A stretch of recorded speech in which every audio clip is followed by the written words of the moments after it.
Bugün çiğsağı 2019 yıl. 11. ayının 20. günü. Hepteki çarşamba. Endiki mavzumunda hürmetli vatandaş. Amerika Koşmuş Ştatları Avam Palatası ötke aydı şanganlı kişilik hukuk demokratiya kanun layihəsini bir eğiz bilen maqullığını idi. Mavzu emesken devamı bakılık yani. Endi Kengaş Palatası bu kanun layihəsini maqulladı. Endi texnikilik bir taraf kılışla saklanıp kaldı. Bu tez arada amelga aşıldı. Senatör şangan vaziyeti devamlılık dikkat kılmakta. Kengaş Palatası Demokratlar Partisi'nin dayısı Chuck Schumer, haftanın 2. günü Kengaş Palatası da kanun layihəsini avaz koyuştan avval nutuk sözlep mındak görsədi. Yakından beri şangandı 101 vatkan demokratik hareket. Endi biz bu neyle kanun layihəsini ötküzüp bir iş kanun layihəsi karıştırış, karşılık görüşü namayışı edigen isimlerini hem de çöre bitip bugün Chuck Schumer efendinin eğitkanı bu şangandı bulavatkan hareket demokratik hareket. Demokratiya ve erkillik talep kılış hareketi. Demokratik hareket. Deyimiz vatandaş. Doğrusudaki haberle kişini bir aram kılıvatıdı. Şanganın başı doğruda kılıvatkan haberle kişini bir aram kılıvatıdı. Bazı süretle kişiler can meydanını esletidir. Biz demokratikten maaşçılarını kollayımız. Ola bile olanın yığılış, ötküzüş, toplanış hukuku var.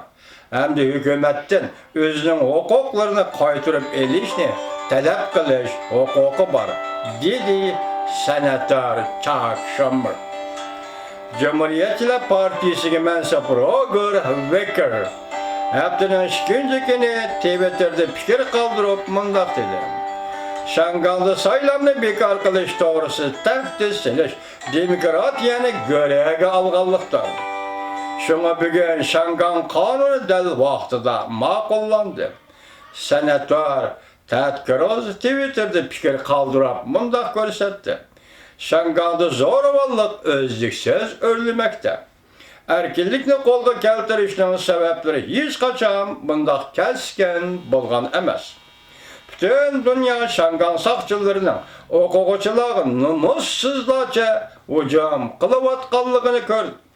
Men davamlı kollayman. Men hem de şanganın erkinliğini qoğdavatkan okuguçılığıyla bir septimen. Men davamlı kollayman okuguçılığını, men hem de şanganın erkinliğini qoğdavatkan okuguçılığıyla bir septimen. Senatör Mitch McConnell haftanın 1. günü yani 18. günü kanunlu avaz koyuştan avval Şangan halkını kollaydıqanlığını bildirdi. Cumhuriyet Partiyasının Şangan'ı 21. əsrdeki Tiananmen'e aylandırıp koyuşuğa herkes ruhsat kılınmaydı. Kompartiya biliş gerek ki dedi McConnell.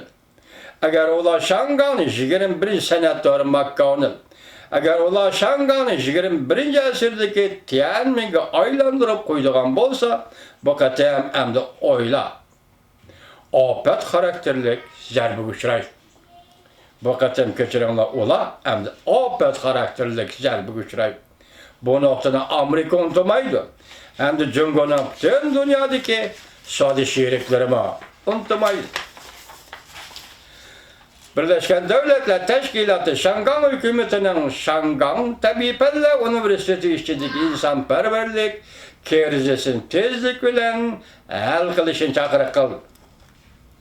Mavzulu haber 11. ayının 19. günü Amerika avazdan Xitaylı programımız ilan kılındı haber. Bundak başlar. Yani bir haber vatandaş. Karşılık devamlı şivatkan Tabipelle Üniversitesi sakçılar koruşav algan bir peytte.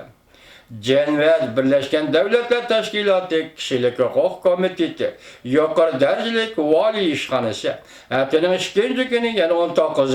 günü Şangan hükümetine tez hareket kullanıp koruşav kılıngan mektepçilik insanperverlik vaziyetine el kılış doğruluk çakırak ilan kıldı. Birleşken Devletler Teşkilatı'nın bu organı doğru bitili Kişilik Hukuk Komiteti Ali Valisi'nin bayanatçısı Robert Colville Robert Colville axbarat sahasıga bayan qılğan söhbetide mundaq deydi. Bir neçe aydan beri bu organ Şangan alaylı memuri rayonundan vaziyetiga diqqat qilib keldi. Şangan yaşlarının zo'ravonlik qilishlariga ham diqqat qilib keldi. Nəhayət eniq ki, Şangan yaşları intayin g'azablandı, intayin narazi bo'ldi. Namoyishchi o'quvchilar bilan saqchilarning to'qinishi bu maktabni urush maydoniga aylantirdi. Saqchilar maktabda qorishib oldi. O'quvchilar bilan saqchilarning tirkishi davomlashib o'tdi. Bu voqea xalqaro matbuotlarning diqqat qiladigan qiziq nuqtaga aylandi. Colville mundaq dedi: biz doirlarning vaziyatning uzrab ketishini to'sib olib, maktabning ichida va kechiringlar, vaziyatning o'rlab ketishini to'sib olib, maktabning ichida davomlashayotgan insonparvarlik vaziyatini hal qilib, masalani tinch yo'l bilan hal qilinishini ilgari surishga da'vat qilamiz. Bu organ, yani Şangan hükümetinin tirishchanlik ko'rsatib, her saha, her kesip, mektepler ve savdo sahası, siyaset rehberli, siyasi rehberlerinin ve mahalle koylar rehberlerinin hem diyaloglaşıp, Şangan halkının narazılığını tinch yo'l bilan hal qilishni talab qildi.